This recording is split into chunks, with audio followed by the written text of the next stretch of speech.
After an already devastating Wednesday for Donald Trump amid the release of a trove of incriminating emails from the Epstein estate, it just begun getting a lot worse at the hands of members of Congress of Trump's own party. Look, I think the Oversight Committee, I'm going to vote for it if it comes up because... You'll vote for the bill. Yeah, because, look, I think the Oversight Committee has pushed out a lot of disclosures. The administration's done a lot. If you look in the UK, they've tried to do something towards Prince Andrew.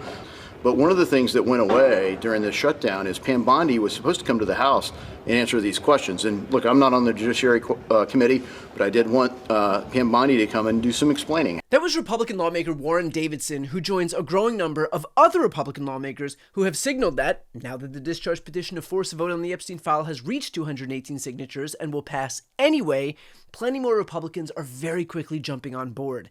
Davidson is joined by Eli Crane, Don Bacon, and of course the four Republicans who'd already signed the discharge petition, Lauren Boebert, Marjorie Taylor Greene, Nancy Mace, and Thomas Massie. Massie, for his part, explained that now that the vote is inevitable, support for it will, quote, snowball.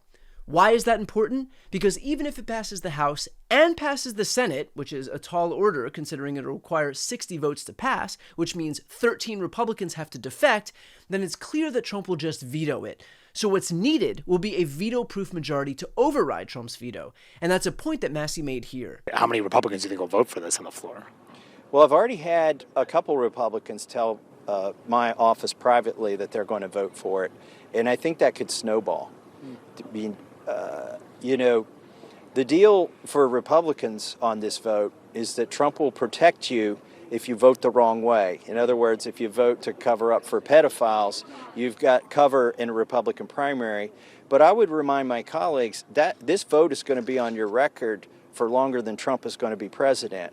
And what are you going to do in 2028 and 2030 when you're in a debate, either with a Republican or a Democrat, and they say, how can we trust you? You covered up for a pedophile back in 2025. Ro Khanna, who co-sponsored the discharge petition, made a similar point. Well, I think the speaker's concluded if you can't stop the parade, you might as well lead it. And so now he's saying, I want to have the vote. I do think that you could get 30, 40, 50 Republicans voting for it, because what are we talking about? We're talking about rich and powerful men who abused young girls and told people in junior high to go recruit others to be raped or abused. That's what we're talking about. And we're saying that these victims want to expose the men who did this to them. Some of these men still have buildings named after them. Some of them still have scholarships named after them. Enough. And so I think when it's actually a vote on the House floor, do you want these files released? Republicans and Democrats are going to vote yes. For those Republicans, the reality is that while things might seem convenient now to blindly defer to Trump, Massie's right when he says that Trump won't be around forever. But your vote to defend a pedophile ring will. That's not something that you'll be able to outrun or try to explain away. There are already too many Republicans who are able to acknowledge objective reality to give you any cover when, a few years down the line, your vote to protect pedophiles suddenly becomes inconvenient without the assurance of protection from Daddy Trump. And to that end, someone should probably let Mike Johnson know. You say that you're for full transparency, so why not just urge all your Republicans to vote for this Massie Khanna bill on the Epstein files next week? Put out all the files. Let the American public judge for themselves what these we files are. Thank you about. for asking the question. We have been for maximum transparency of the Epstein files from the very beginning. What I was opposed to is the reckless disregard that was used in drafting the discharge petition. And we've been over this many times, but it was not drafted in such a way that it would adequately protect innocent victims. We have a responsibility to do that. There's as many as 1,000 women, by some estimates, of people who have been victimized because of the sex trafficking and Epstein and all these horrendous, heinous crimes, and we can't have them subjected to any further harm. So we wanted to make sure that they were whose names were properly redacted out of the files. But the discharge petition is not only reckless, it is also a totally moot point. The Oversight Committee has been working, as you all know, around the clock, working on this. And you have some of the toughest members of Congress on the Republican and Democrat side who are working in bipartisan fashion to go through and release those files. As we stand here tonight, I think we're up to over 50,000 pages of records that are out in the open. You can go online tonight if you're at home and go through it yourself. First of all, regarding the files released by the Oversight Committee, 97% of them have already been released to the public. James Comer is just releasing what we've already seen and then relying on hacks like Mike Johnson to pretend that it's some big victory for transparency. And yes, the emails that make news are from the Epstein estate. Guess what? Those emails are already in the DOJ's Epstein files, along with hundreds of thousands of other documents. We would be able to see all of it if it wasn't being suppressed by the administration, Donald Trump, Pam Bondi, and the rest of the Trump White House. And finally, give me a break on this idea that Mike Johnson would definitely, totally love to release the files if but for the insistence that the victims be protected. The reality is this bill specifically allows for exemptions to protect victims' identities and to ensure ongoing investigations are not compromised. But that's inconvenient for Mike Johnson, and so instead, he'll stand up there and pretend that he's suddenly concerned for the same victims while he spent the last 2 months protecting the perpetrators of their crimes.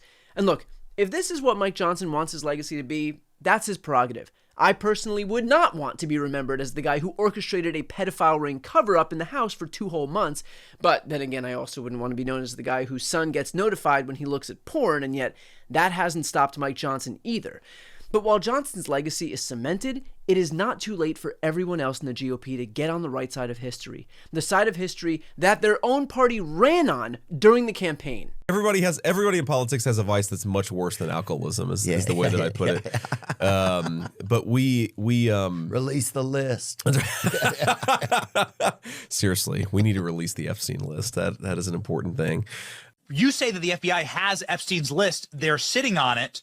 That doesn't seem like something you should do. You're protecting the world's foremost predator. That seems like an evil thing to do, regardless of who may be embarrassed in the release of that list. Why is the FBI protecting the greatest pederast, the largest scale pederast in human history? Simple, because of who's on that list. You wondering why we're not hearing more about this Epstein case? I mean, the guy was only connected to just about every major player in the swamp internationally, and yet you don't hear much about it. And what the hell are they hiding with Jeffrey Epstein? I mean, hell, even Trump himself exploited this issue. Nice guy. Got a lot of problems coming up, in my opinion, with the famous island with Jeffrey Epstein. You raised the question of Jeffrey Epstein in your remarks about in the Q&A. Well, I think he's got a problem. I mean, what do you think the problem will be? I don't know, but that island was really a cesspool. There's no question about it. Just ask Prince Andrew. He'll tell you about it. The island was an absolute cesspool. So clearly, he knows what's right here, which makes the fact that he is engaging in a massive cover-up all the more damning. He is playing his supporters for absolute fools. Mike Johnson's doing the same, and they're trying to get the rest of the GOP on board because they despise their base and think that they can lie to them with absolute impunity. The coming days are going to determine which side these Republican lawmakers are on. Trump's side or the side of the rest of America, the side of decency, and the side that thinks pedophile rings are bad. Let's see which side they choose and what kind of legacy they want, because one way or the other, I can promise you that we will not forget.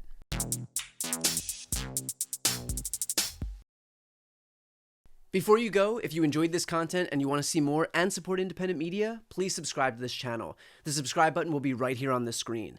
But second, the reality is that we are now in a political environment where this administration can lean on any of the social media platforms to suppress certain voices if they don't like critical coverage. That means my longevity here is in the hands of a few tech billionaires who are already making it clear that they are willing to cater to this administration. To that end, signing up for my newsletter is a way for me to reach you directly if that ever becomes necessary. I'll put the link right here on the screen as well, so please sign up. It's free, but there's also an option to do a paid subscription if you'd like to support me and my team. I really appreciate it. Thanks so much for watching.